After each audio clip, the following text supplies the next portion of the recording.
You found it. Your home for the best content on your favorite team, the Fighting Tigers of LSU.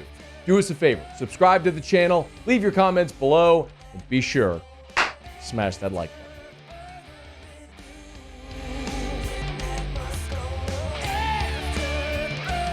We talk to Shea Dixon from On3, the Bengal Tiger, every week, and with a massive recruiting weekend ahead and some waves here so far this week, we had to visit with Shea. How are you, man?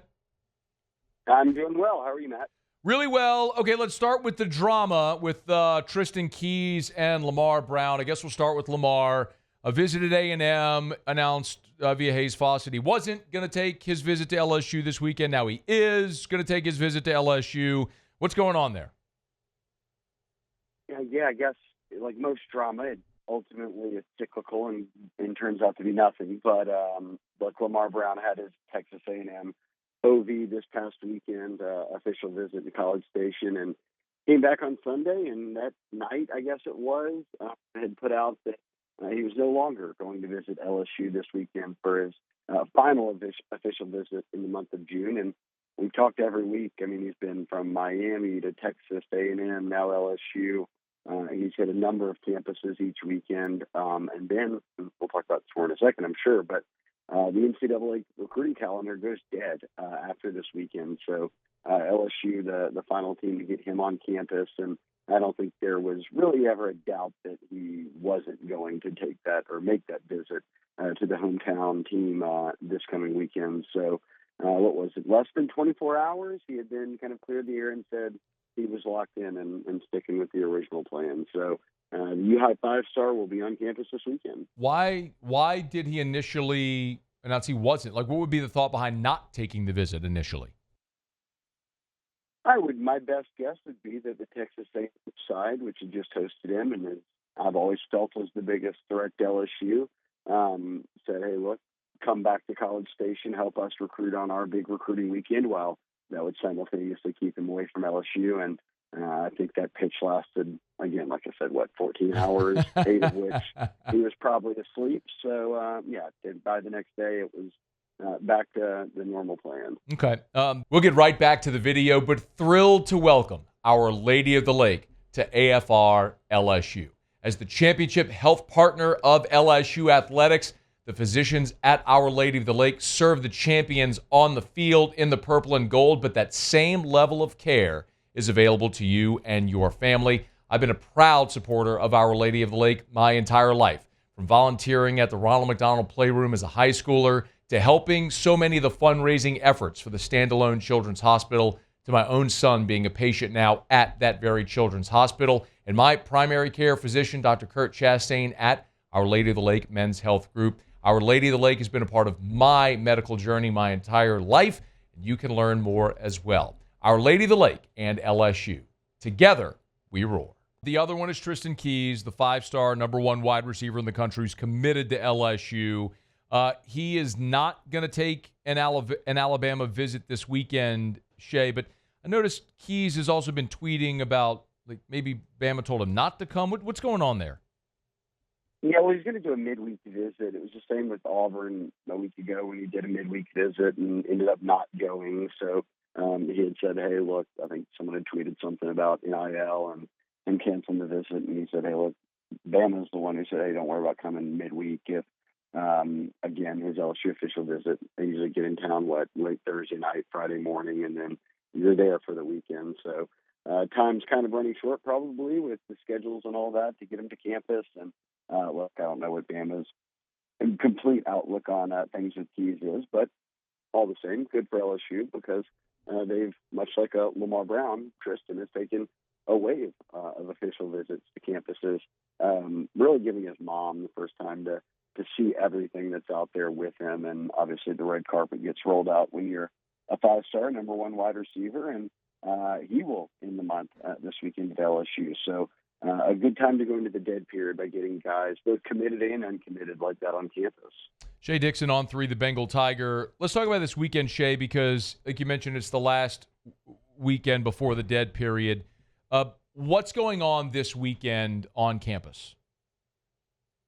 A lot. Well, you've got Friday Night Lights, which is LSU's final camp day of the year, and that's when in recent years, really, have gone into Tiger Stadium, and a lot of the commits are there. A lot of the uncommitted guys are still after there, so they get to work out with the staff. It's certainly will be their biggest camp date of the summer, recruiting-wise, and camps are kind of different than they used to be because you could never make official visits in the summertime before. Now that's what every prospect does in June ahead of their senior year, but that will be big. And then Saturday is, because of the NCAA recruiting calendar, they used to have one open date at the end of July, and then it goes dead again in August, meaning no campus visits, no face-to-face contact.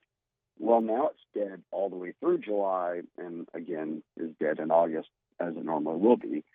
That means that this weekend is the final chance to get guys on campus for what could be 2 full months. And because of that, LSU moved the Bayou Splash, their big recruiting event every summer, from the end of July to the end of June. So pretty much the who's who of kids who are rising juniors this next wave, in addition to the current commits and top guys, targets on the recruiting trail, will be in on Saturday. That lasts through the night. So not to date, I guess, we're in June, but I can argue outside of signing day that this is probably the most important recruiting weekend of the year for LSU relative to just so many commits, top targets, and guys for the future being on campus. Shea, let's talk about a couple of them. You mentioned already Lamar Brown and Tristan Keys. Another receiver, one of the top in the country, is Jace Matthews, who's going to be on campus. Tell us a little bit about him, if you would.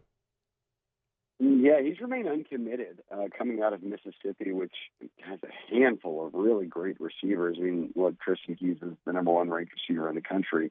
On 3 has Matthews at number 3 in the country. So he's going to come on his visit. He's always had some interest in LSU, but again, everybody in the country that has a chance at him is staying heavily on Jace Matthews. But I'm not going to count LSU out. I've seen him land out-of-state receivers or border state receivers before, and I think right now they're kind of red hot in Mississippi. So the goal, obviously, hold on to Tristan Keys, but in a month where they've hosted a handful of unofficial visitors at receiver, Jace Matthews is the highest ranked one. The other receiver that's going to be on campus is one we've talked about before. That's Boobie Feaster out of Texas. What's the latest? Catch us up a little bit on Feaster for those who maybe aren't familiar, but maybe catch us up on how that recruitment's going right now. Yeah, Feaster's the guy. He's coming out of DeSoto, which LSU has recruited and signed players, football players, and more out of DeSoto.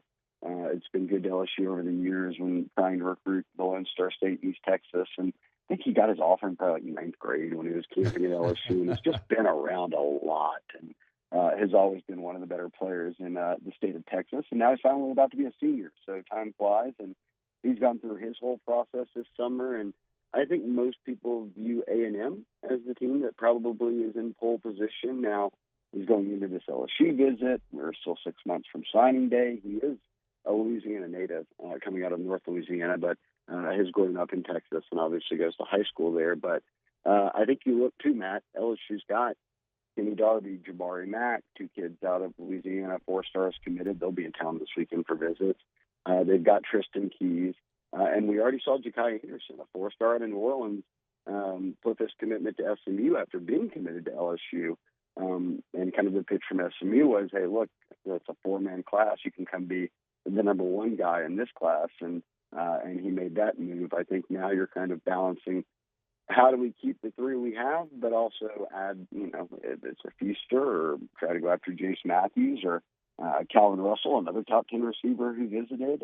They've got options. So that'll be one of the more intriguing things to watch play out. Shea, I got one more for you. I noticed, we talked last week about KJ Edwards, the running back out of Texas who visited LSU. He did commit to Texas A&M. There's not an elite running back in Louisiana for 2026. So where does LSU turn next? The easiest question that you've asked me so far, I don't know. I have no clue. Because Frank Wilson keeps his cards pretty close to the vest. And look, we saw him only circle one guy in Caden Durham 2 years ago. He ends up signing him out of Texas in Duncanville. And then, like you mentioned, in Louisiana this year, a year ago, they had 2 of the top 10 running backs in the country with Jake Hewins and Harlem Berry. Berry being number 1. He signs them both.